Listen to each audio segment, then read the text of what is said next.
Good evening. It is Sunday, September 8th, 2013. This is your Island Blader speaking. Here's what's happening. Wow. Wow. Wow. Oh my goodness. There can be miracles when you believe. And honestly, I didn't believe for a while. But the Jets did win today, 18-17, and obviously a game that was handed to them on a silver platter. Yeah, you can say, we were very fortunate. If you want to thank Levante David for that stupid personal foul penalty he took, go right ahead. The Jets weren't as bad as, you think, getting lucky there with that win. The defense did almost crap out again. But at the same time, the defense looked really good today, especially early on. They forced a safety against Freeman. Well, actually, that was the Bucs making their own mistake there. Freeman had no choice but to kick it out of bounds. So, but they did a great job. They forced Freeman into a 3rd and 35. I think it was on the opening drive of the game.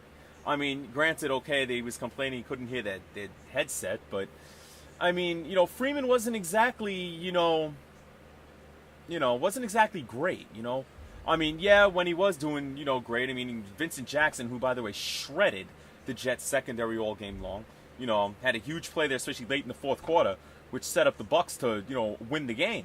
And, with the 37-yard, he eludes DeJuan Landry and takes off. And then you're sitting yourself and like, game over.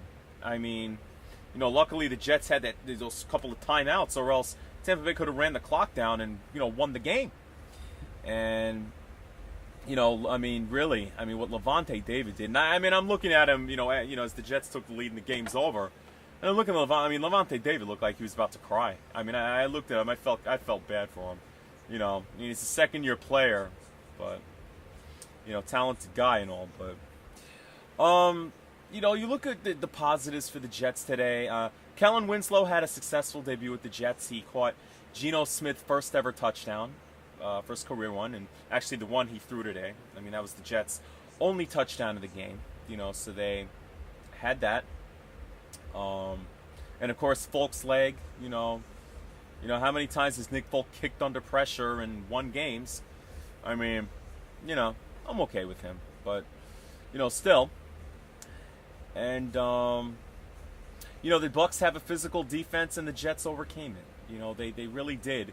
The way Tampa Bay. First of all, Tampa Bay is last year was first against the run on defense. They looked it today. Bilal Powell and Chris Ivory couldn't get a whole lot done. I'll say that. But so Geno had to use his arm and his feet. Geno Smith had some pretty happy feet today. He was dancing all over, eluding defenders. Getting big plays there. Taking the ball himself on a couple of big plays. You can't deny that.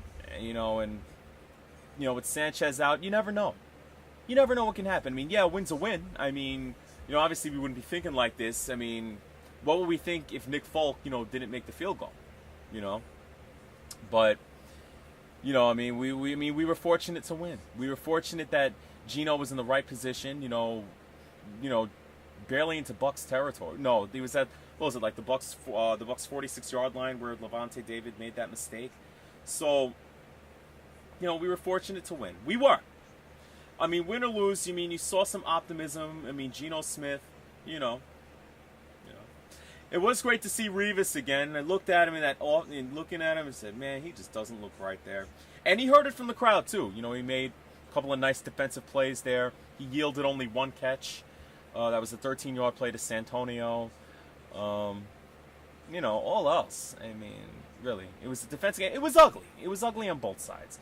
But I think the Jet defense, especially the D-line looked fantastic today. They sacked Freeman 4 times today. They bull rushed him. The Doug Martin wasn't even that great. Yeah, he had a big run on a draw play late in that fourth quarter. But still, the D-line looked great today. They really did outside of that. And, all else, everyone's saying, oh, the defense, they're going to be top 5, top 10. You never know. Like I said, they looked good. They looked good during the preseason, too, I have to admit. I'm not going to take that away. We've got Richardson there, the rookie. Excuse me. We've got, Wilkerson. No, they did cramp up a little bit, and it scares you when you see him on the ground, but it was just a couple of cramps, no big deal. On the offensive side of the ball, I mean, Jeff Cumberland got knocked out of the game there. I mean, three on a pass there, 3 Buccaneers around him. There was a penalty on the play, helmet-to-helmet contact on, what was it, that guy Goldson, the guy who just came from San Francisco to Tampa. You know, he got called for that. Curley, it also happened to Curley, too. My goodness, little Jeremy Curley, who, by the way, whose jersey I just recently purchased. Should be coming in my mailbox soon enough. Because I like the number 11. I do like Curley, though. I really do. But, you know... And now the Jets have to get ready for the New England Patriots. Now, obviously, they're not going to have the defense like the Tampa Bay Bucs do. They escaped Buffalo with a win today and a last, field goal in the final seconds in Buffalo today. The thing is, with the secondary being as shaky as it was today, how are they going to respond to Tom Brady for that? I mean, how do you do it? I think if the run defense can shut down Stephen Ridley, I think they'll be all right. But when it comes to, obviously he doesn't have Wes Welker, and he doesn't, obviously not anymore. He decided to go to his fellow rival in Peyton Manning.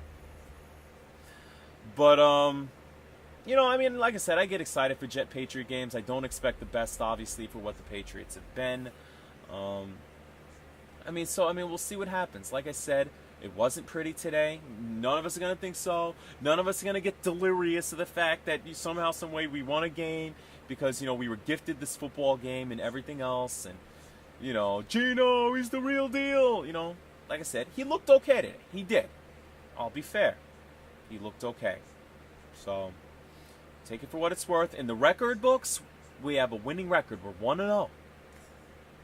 Okay, but, take advantage now. Because, October and November ain't going to be pretty on the schedule. But,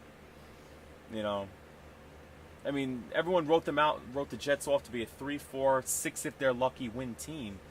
And, so we're sort of there so far. Anyway, I'm ridiculously tired. I gotta be up for work at 4:30 in the morning. Anyway, so, and before I wrap up here, I just want to give a shout out to my best friend Robbie, celebrating his birthday tomorrow. Actually, we celebrated his birthday today over at Chili's, but where I ended up, I really, really, really tried to evade the Jet game. But when you go to a restaurant, especially one with a bar and everything, all of that, there's no way in heck you're gonna evade it. And plus, it was a big party, so everyone's gonna, they're like, ooh, the Jets game. So I ended up settling, watching the second half of the restaurant. And when I got home, I watched the first half. So, with that said, I'm tired. I'm going to wrap here. I know it wasn't exactly too much in depth, but that's where I stand for now. This is your Island Blader speaking, Jets, Jets, Jets, Jets, and we will talk on Friday. Deuces.